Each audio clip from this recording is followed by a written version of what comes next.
We'll get the thumbs up. All right, it's time for us to start. Good evening, everybody. If you could find a seat. We were just waiting for Malachi to show up. Time to start now. So he's teaching, right? I tried to get Malachi to teach. He said we don't want him to teach. I'm not connected. Did you turn the box? Are the boxes turned on in the back? Check this one. Mine's on. Yeah, I'm not on. Project Terry is on. Okay. So we are in lesson 22. Is that right? 22. 22. The Jewish trial. Jewish trials. Good to see everybody out tonight. I think we've got, with the mics, we got Eric, Benny, We're good now. and John Dean with the mics tonight. All right. Ooh.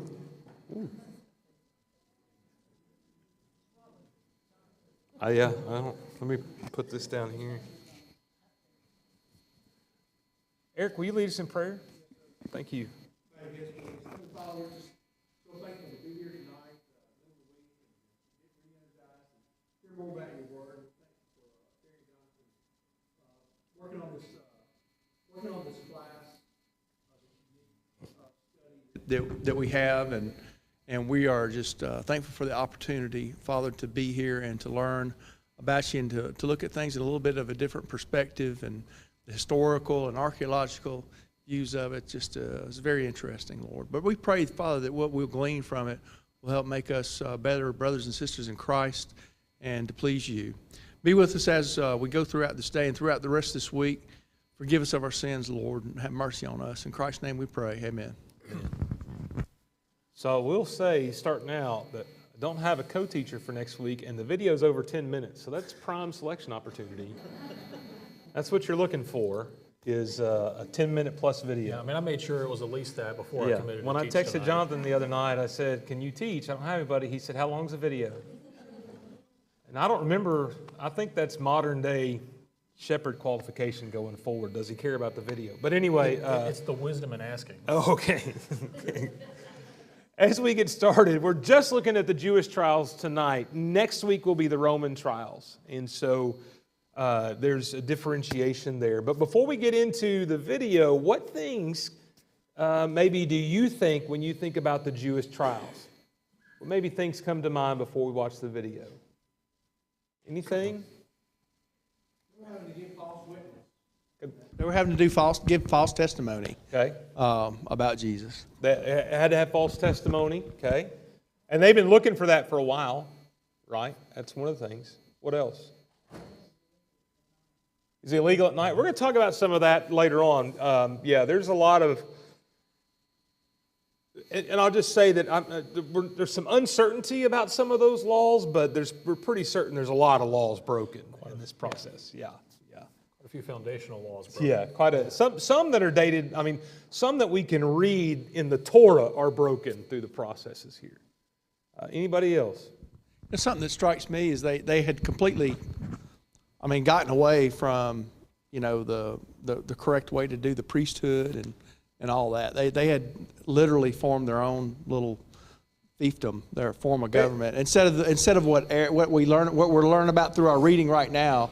Yeah. They had walked so far away from that priesthood of Aaron and the Levites, and they just had their own thing going. It's interesting, though, that part of the problem with the priesthood, though, is not Jewish, it's Roman. So one of the things that's interesting is, I haven't checked in the lineage of Caiaphas and Annas, but Caiaphas is the high priest, but Annas is acting as the high priest. And truthfully, according to the Torah, Annas should have been the high priest. The Roman law is what messed that up, because the Roman law was manipulated in a way that they wanted to control anybody that wasn't Roman or they had control over directly from having too much power. So they came in and put term limits over the high priest. And so the way that the high priest got around that, they did that without choosing it for them. The way the high priest would do that is Annas would serve, and then a son or a son-in-law would serve, and they would rotate it around the family even though Annas is kind of serving, now I'm not saying the priesthood wasn't corrupt, but in some ways this was forced by the Roman government, and this is their way of trying to practice the laws as they should have been to a degree with the Roman interference, which is pretty interesting to think about that attempt there. Anything else? Yeah, Peyton. Eric is straight running. Just a quick question, because I'm curious now. Before the Romans intervened, did the priest have to be family? Like, was it in family, or was that just strictly Roman enforced that, or was that just like a? No, that's Jewish law. I mean, Okay. Yeah, Jewish law was by heritage and lineage. Yeah. Yep. I mean, the thing that struck me is, and it's really no surprise, but they went into this specifically looking for the death penalty. Yes. They weren't looking just to arrest, put him in prison, get him out of the way, out of the public light. They went in specifically to kill him. Right. They had the end goal in mind, and they were going to make that happen one way or another. And ultimately what happens is, we'll talk about it a little bit later, is they have all these witnesses and they've trumped up the charges, but it's really the words of Jesus that give them what they need to be arrested. They really get twisted, Yeah. which is another perversion Yeah. So, of the law. well, let's start the video, John, and it's about a 12-minute video. Some great stuff in here.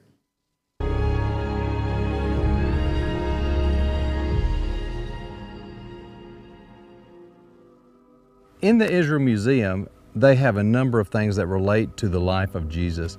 But one in particular is the ossuary of Caiaphas, the high priest. During that time, when Jewish people died, they would have laid them in a burial chamber and wrapped their body. And after a year, the body itself has decomposed and what's left are the bones. And they would take those bones and put them in an ossuary, a bone box.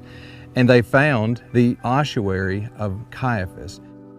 They have several ossuaries in that wing, and so you can actually compare. There are some that are very, very simple. And there's actually the ossuary of a crucified man that has a remnant of his ankle bone with the nail still in it. That ossuary is very plain compared to Caiaphas's. Annas and Caiaphas, they were the high priests, and I say that because really Annas was the high priest. According to the Jews, that was a role that you held for the duration of your life. But from the Roman perspective, that was a title they passed along to different people. The way that that political family maintained that role was to make sure that from the Roman perspective, different younger men within the family would rotate the title. But functionally, Annas was the one behind all of that, pulling the strings in the background. What the Gospels explain to us is that the men in that family had actually prophesied that Jesus would die for the nation, and they had been looking for opportunities to arrest him and kill him. Well, Judas provided that opportunity for them. He approached them and said that he would be able to give Jesus over to them, identify him for them. And so that's exactly what happened in the Garden of Gethsemane. And of course, Jesus then was arrested, and he was brought to the house of Annas and Caiaphas, which would have sat on the western hill in the city of Jerusalem. It was a place that was high on the hill. Important people of the city would have lived there, and that's the location that we visited.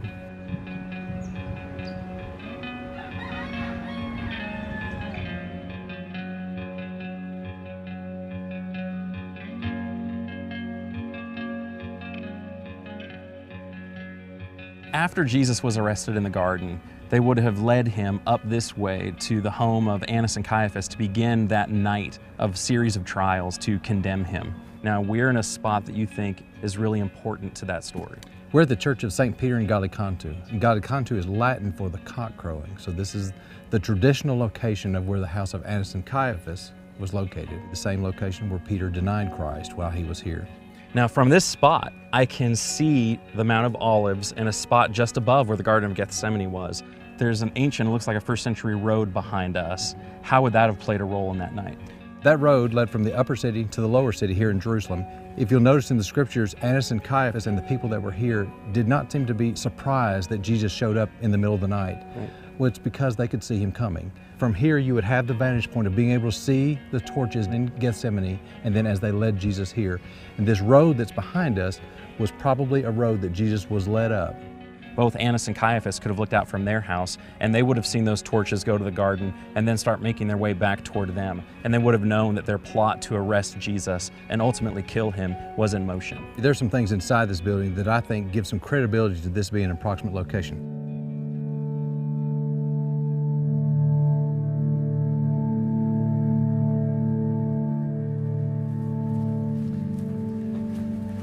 Jeremy, look at this door.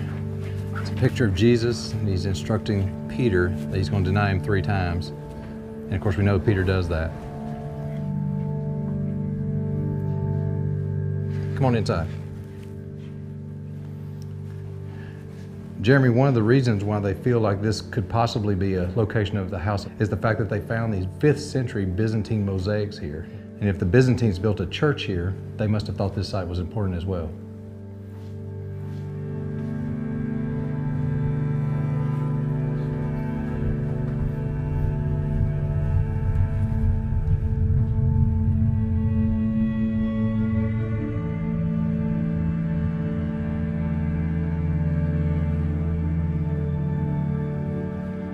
Jeremy, here's a hole in the floor that sits above this holding cell down here.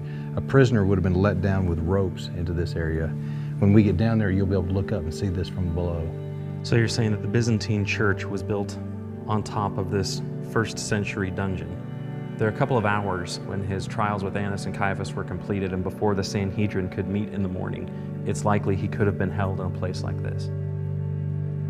Even for important Jewish leaders, it would have been out of the ordinary for them to have a holding cell down in the bottom of their house.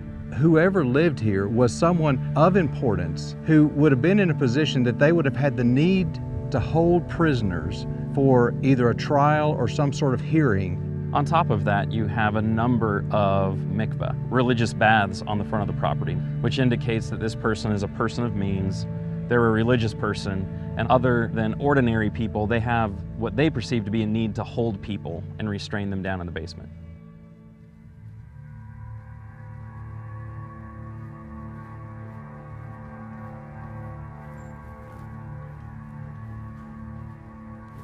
Jeremy, we're down in this holding cell underneath the bottom of this church. You can see up above this hole that we saw earlier. This would have been the hole that they would have let down a prisoner into this holding cell. This hole was originally a mikveh, which was a ritual bath, but it's obvious that it's been cut deeper for the purpose of holding a prisoner down here. How ironic that a place where they would have been coming down to get ceremonially clean is a place where they would have lowered a prisoner and held them for a while. This would have been a very dark, lonely place for anybody who would have been down here. I've done work in prisons, and in almost every prison there's a place that they send them for isolation, to cut them off from everybody else. And for anyone who had been lowered down through here, the only way out, a hole in the ceiling 20 feet up, they would have felt completely isolated. And we know Jesus felt similar to that, having all of his closest associates run away from him and give up on him. It would have been a very haunting experience. And imagine any prisoner that would have been lowered down in here with the ropes tied underneath their arms, how uncomfortable that would have been. And of course, once a prisoner got down here, they would have let the ropes up there. And so if they looked down and saw the prisoner was sleeping or something like that, they could have jerked on the rope and of course woken them up. It's just another way of torturing them. Now, there was something else that we walked past on our way down, a room that had some ropes on the side. Now, what was that? That was a place where they could have punished prisoners if they wanted to. They could have stretched them out with ropes tied on each arms and on each legs, where they could have whipped a prisoner or done whatever they wanted to do with them. We know that Jesus was mistreated during his trials with Annas and Caiaphas. We know that they spat on him. We know that they struck him. There was more that was going to happen to him when he was turned over to Pilate and to Herod. But he wasn't treated well when he was with Annas and Caiaphas by any means. No, he wasn't. We need to try to put ourselves in Jesus' position. He's been up for a full 24 hours at this point. This is probably one of the first moments being lowered down if he were put in a place like this, where he's finally calm into himself. But how isolated he would have felt, how tired he would have felt, and how these trials were the first time during this process where they had finally physically abused him, and what that would have felt like to have been so rejected by the people he was coming to save. There's a passage over in Psalms that might help someone relate to how Jesus may have been feeling in that moment. But I, O Lord, cry out to you. In the morning my prayer comes before you. O Lord, why did you cast my soul away, and why did you hide your face from me? Afflicted and close to death from my youth up, I suffer your terrors, I am helpless. Your wrath has swept over me, your dreadful assaults destroy me. They surround me like a flood all day long, they close in on me together. You have caused my beloved and my friend to shun me, and my companions have become darkness. It's really easy to imagine Jesus feeling that way in the morning hours prior to being sent over to Pilate and to Herod, as all of his apostles scattered from him and he had been mistreated and was getting ready to be sent over. Regardless of whether or not this is the exact location of where this happened, it's still a vivid reminder of everything Jesus went through for you and me. It was also during this period, just on the heels of the conclusion of the illegal trials, when Judas comes back into the story. It's my personal opinion that Judas never really anticipated that this would progress as far as it did.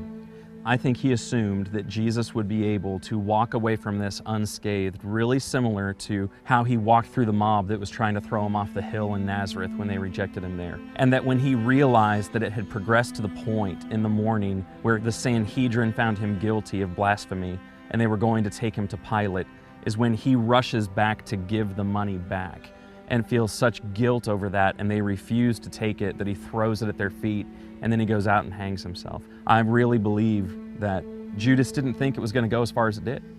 The story of Judas is interesting and sad. One of the overlooks that you have there at the church looks over the southern side of the Hinnom Valley. And there is a portion of land over there that's been divided off, and that's the traditional site of the Field of Blood, the field that was purchased with the money that Judas threw down at the priest's feet when he realized what was happening. The other thing that's interesting about Judas is the fact that we have other people during the time of Jesus' crucifixion who did things they shouldn't have. Peter denied Christ. All of the other disciples fled. However, all those other disciples came back to Jesus. Judas had that opportunity as well. He had a choice he could make. He could have easily have come back to Jesus and said, I'm sorry, but he didn't. There's a lesson for all of us in that, but it's a sad lesson that we have to learn.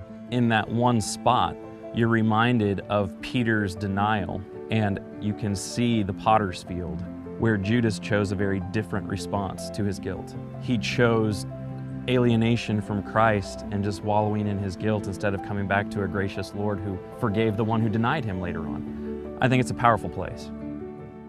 When Jesus' trials at Annas and Caiaphas' palace were concluded, in the morning they took him over to the Sanhedrin to be tried there, and one of the likely places for that was at the Temple Mount behind us. Now, when that trial was all wrapped up, they took Jesus over to Pilate because the Jews didn't have the authority to condemn someone to death. Now, one of the likely places for that is over at a place called Herod's Palace.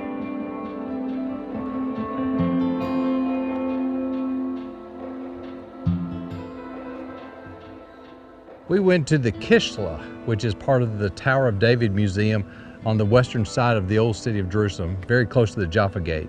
This compound is...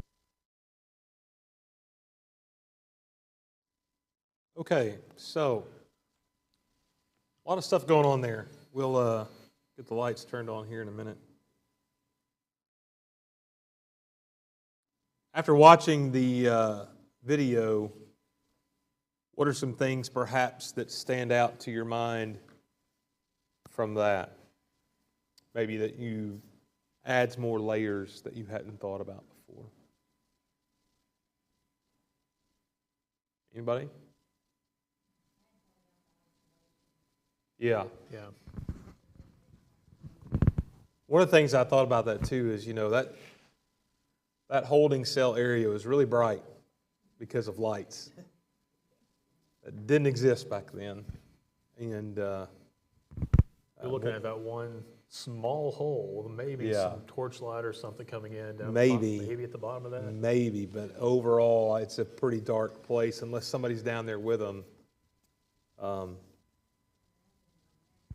Yeah. There's no indoor plumbing and all those things. So, not to gross everybody out, but think about that, right? We put people in prison and there's a toilet in their cell, and that doesn't exist in ancient dungeons. I don't know when it was that he got taken, what time it was, but if Luke and John seem to It was at indicate. night. Yeah. What's that? It was at night. So it's at night. He goes. I don't know that he. It almost seems like they. If you Luke and John's version of this event, kind of. It seems like he's actually gets abused all night long, and then at daybreak, as soon as daybreak rolls around, they convene again before they take him over to Pilate. So I don't know about the whole. I mean, that's speculation, but it could have. Well, he appears before Annas. And we don't know the timeline of all of that, but he's in custody. He appears before Annas. He's transferred to Caiaphas, and then he's held until morning when the Sanhedrin can meet. So there's plenty of time in there for him to be mistreated. And Luke, actually, in Luke 22, there's a couple verses.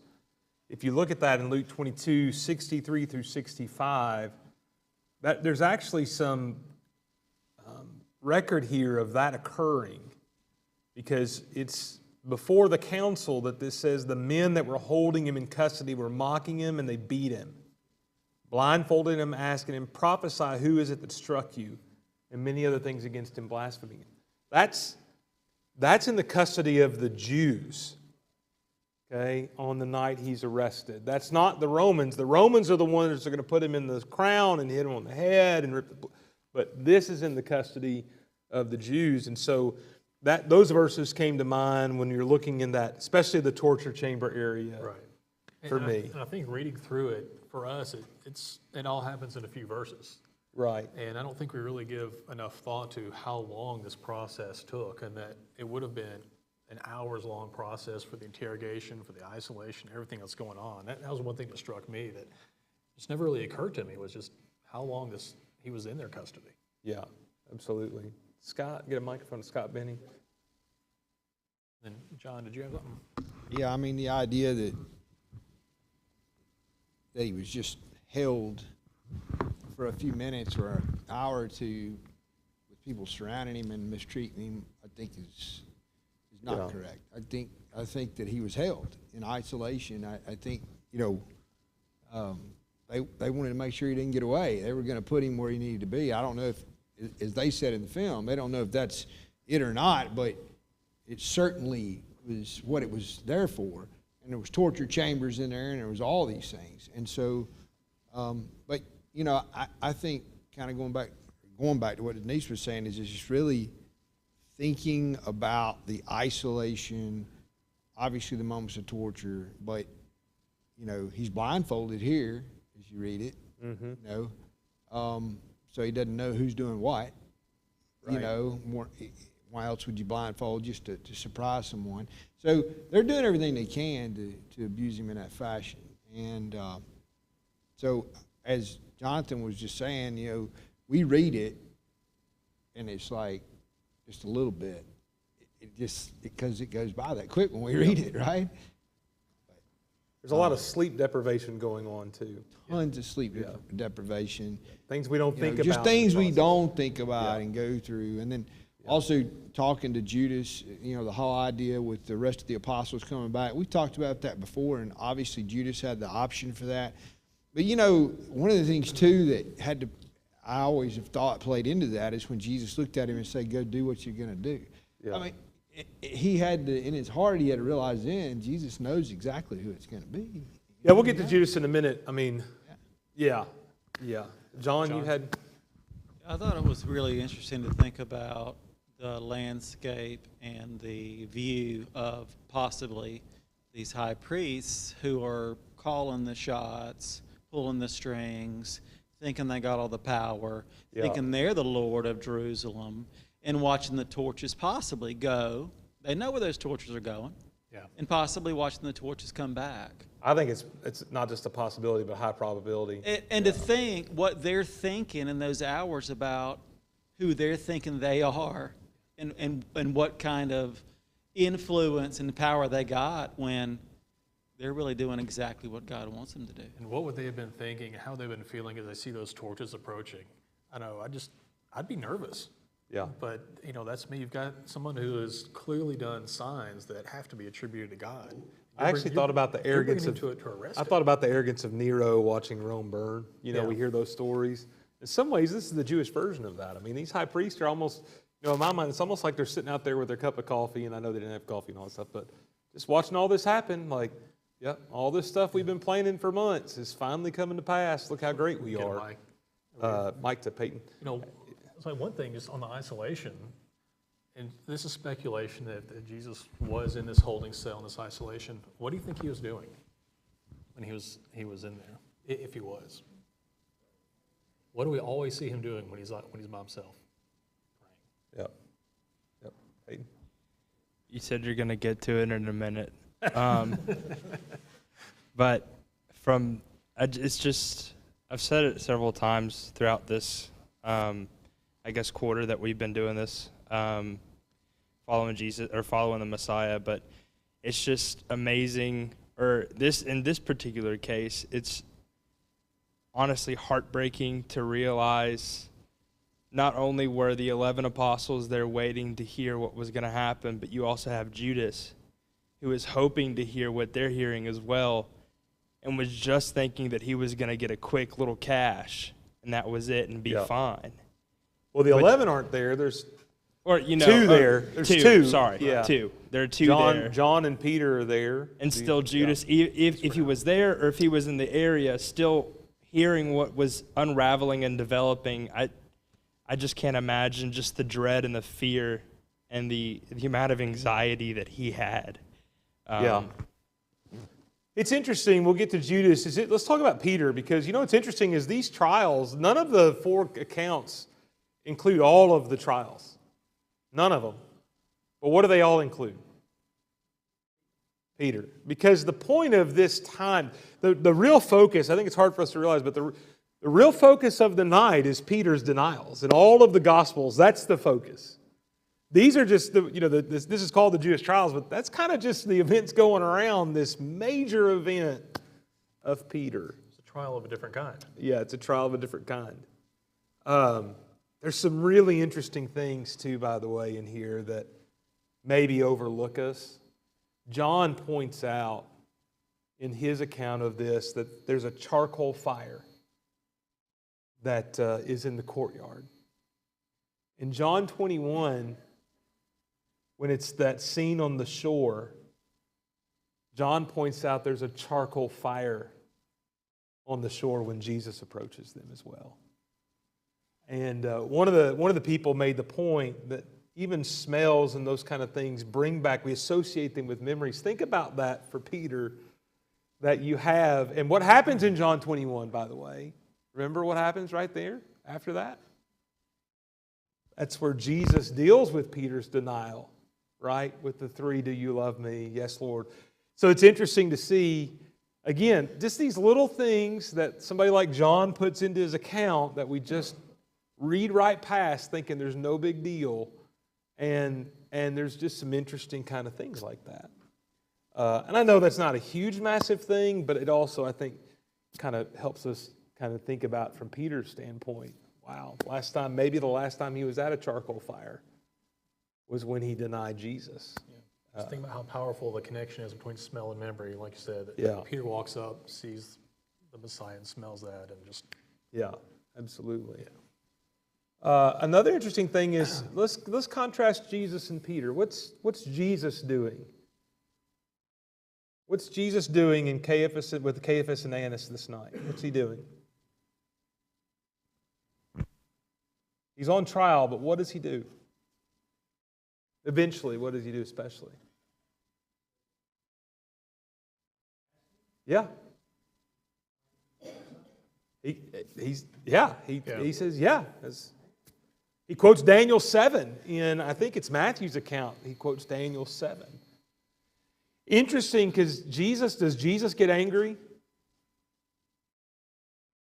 No. Isaiah 53 even makes that kind of point, right? That he doesn't fight back.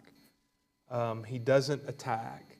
Does Jesus try to hide when they come to the garden? No.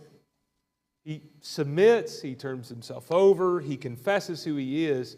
So inside the trials, here's Jesus cooperating, submitting, graciously when he does answer. He refuses some, but answering who he is. Meanwhile, out by the charcoal fire, what's Peter doing?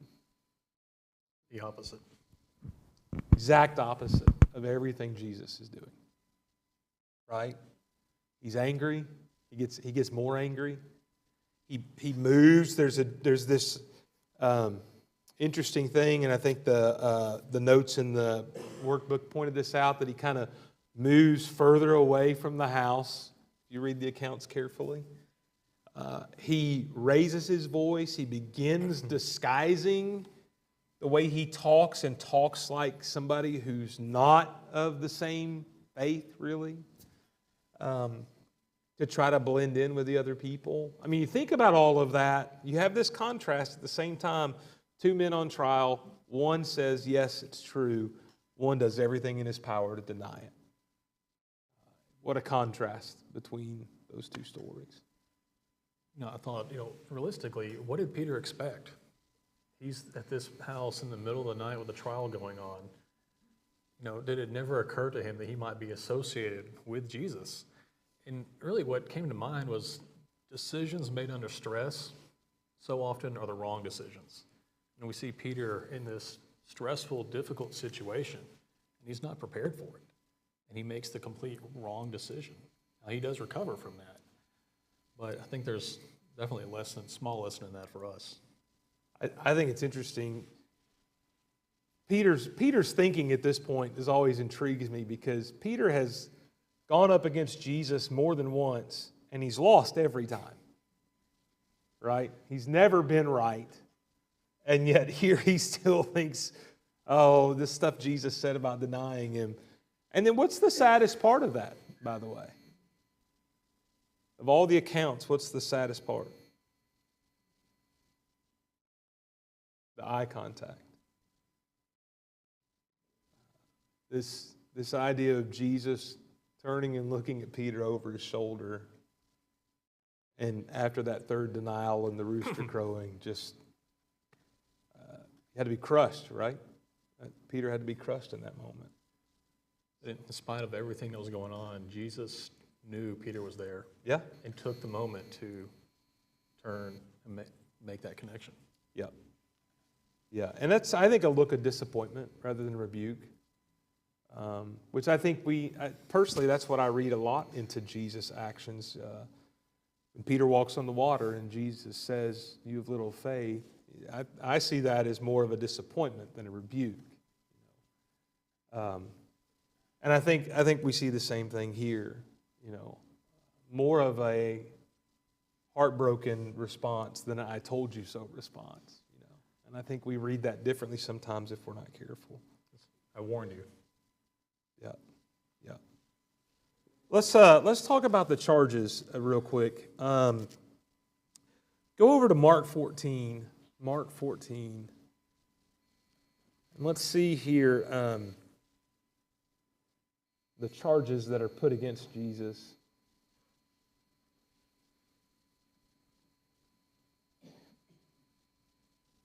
The first thing, the real bottom line charge is they're trying to level against Jesus is that he's a false prophet. And a lot of this, by the way, Jesus kind of spurred on with his actions in the temple at the beginning of the week.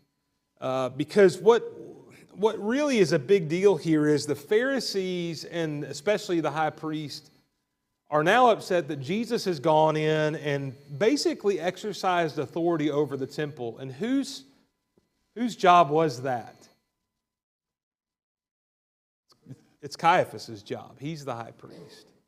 And Jesus goes in and does that. The other thing we've talked about some this quarter is that there's a lot of shame honor here, that there's a limited source of honor within any society. The Pharisees, if they see Jesus gaining honor, that means they lose honor and gain shame.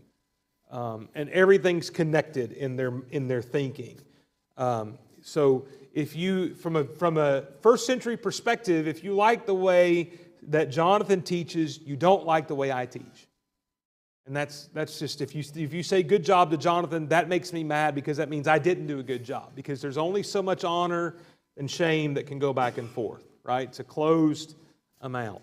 And we're really just a few days removed from the triumphal entry. Right. Which was a massive show of honor to Jesus. Massive show of honor. And that's when they walk away saying, we got to do something. And then he goes in, The next morning, and that's when he exercises authority over the temple. So so the first charge is really the idea that he's a false prophet. The second issue, though, is this attitude about Jesus in the temple. That's the driving force that's kind of amped up of this week. And then the third idea here is that Jesus has somewhat made a claim to authority. He is claiming to be a king.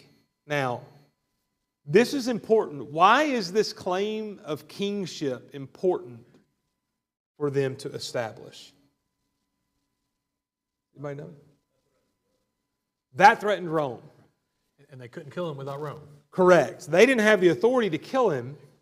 And it's not a capital offense under the Jewish law to claim to be a king. So that's not a justified execution. But under Roman law, if you claim to be a king, you are now a threat to the emperor, and crucifixion is the automatic sentence that comes from that. So that's important to think about as well. Yeah.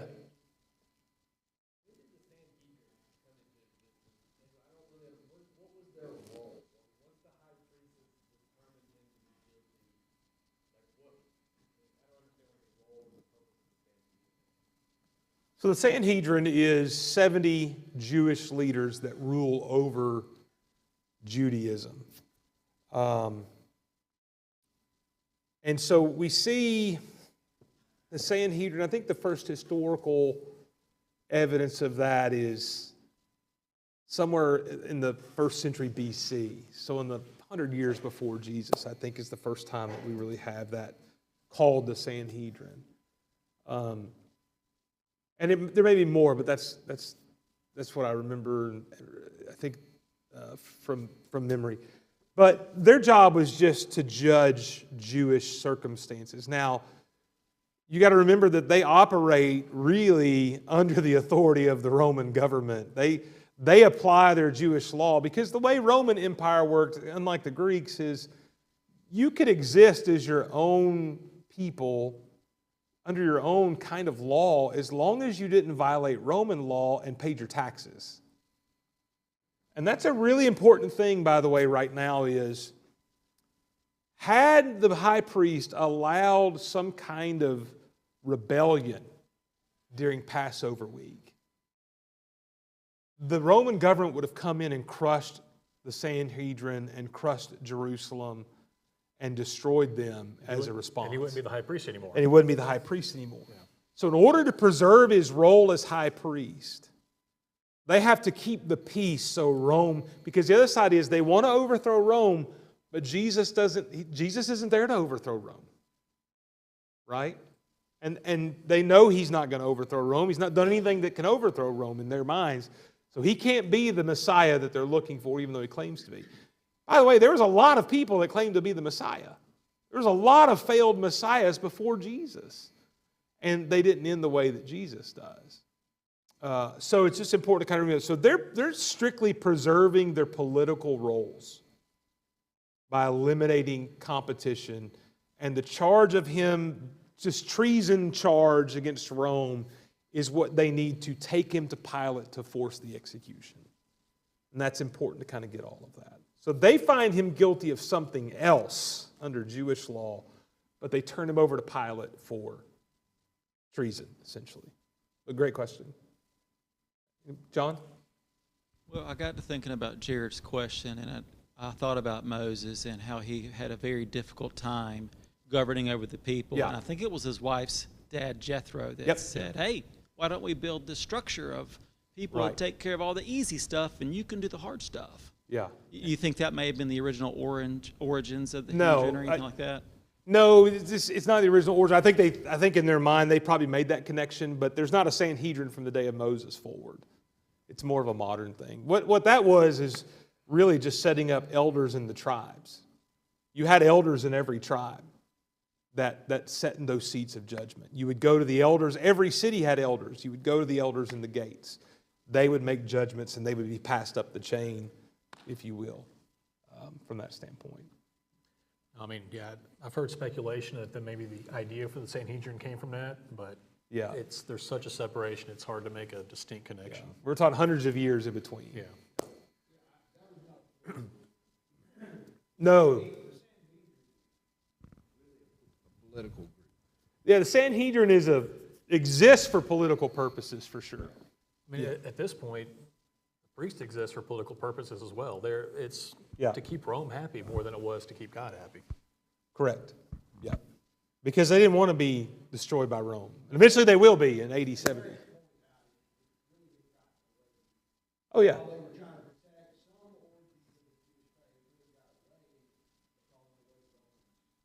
Right. But what had been preserved, and we need to give them credit for where it is unlike in Old Testament times, the divided kingdom especially, we don't see idolatry after the return from captivity. Right. And when you see it, the Greeks bring it in, the Maccabees end up coming in and driving it out, So you don't see a lot of those things that you see in other places. So yeah, it's important stuff. Let's talk about Judas for a moment.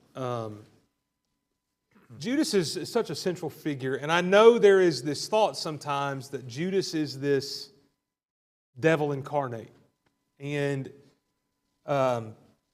this is probably one of the reasons Peyton, I think I've told you all this before, Peyton brought it up, is like anytime I go to preach somewhere, I get asked to preach one sermon that never heard me, the kids are always like, preach the Judas sermon, right? That's the one they want to hear all the time. They don't get tired of it for some reason. But, the reality is Judas is seen having a problem with greed.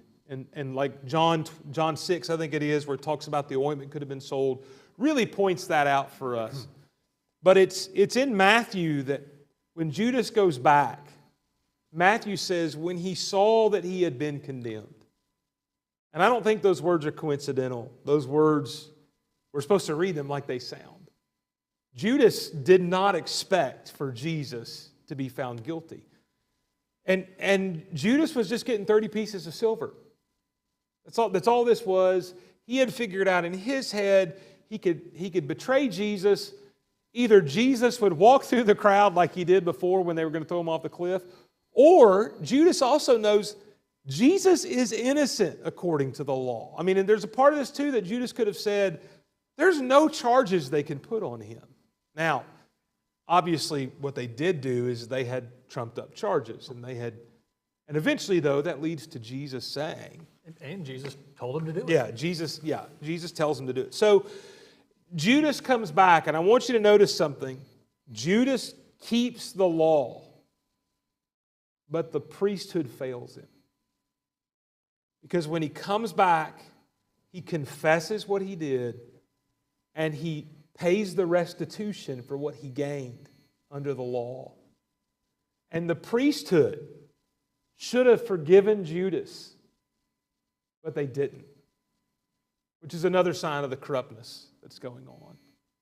And so it's interesting to think about that Judas goes out and hangs himself, and I'm not going to make any judgment about that because I don't know, mental state and all those things. But I just find it interesting that Judas practices the Torah once he recognizes his guilt. And he does exactly what the law commanded him to do, which was to confess and to make restitution. And obviously he'd have to offer a sacrifice. And that's where the priest should have stepped in to make that sacrifice. And that's not done. So, again, really interesting to think about Judas in those terms. Yeah.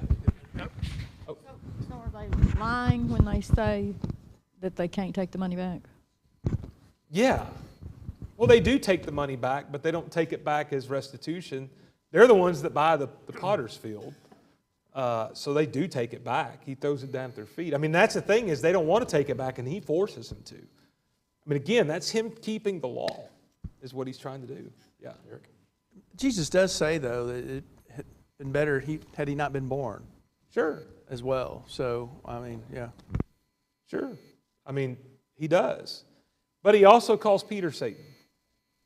So, I mean, there's all the things we could say about Judas, we could say about Peter, we could say about other people, we could say about me. We could say about me, right? I think that's the hard thing. He was He was weak and he was a sinner. Yeah. That's all of us. He was weak and he was a sinner. Yeah, Scott.